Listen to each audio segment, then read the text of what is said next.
হুয়াল্লাযী খালাকা লাকুম মা ফিল আরদি জামিয়া, যে আল্লাহ সেইজনই হয় যিজনে তোমার কারণে এই পৃথিবীর প্রত্যেকটা বস্তু সৃষ্টি করেছে।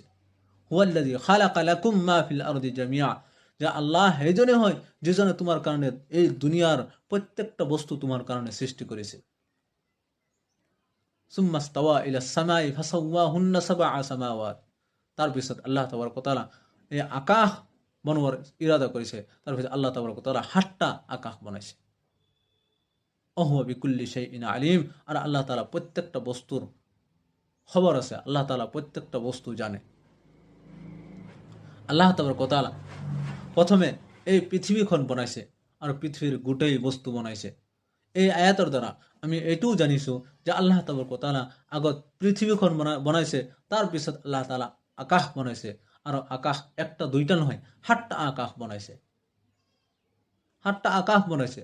আর গোটেই বস্তু আমি যে দেখে আছো, এই সকলো বস্তু আল্লাহ তাবারক ওয়া তাআলা একমাত্র মানুহৰ কাৰণে বনাইছে, মানুহৰ ফায়দাৰ কাৰণে বনাইছে।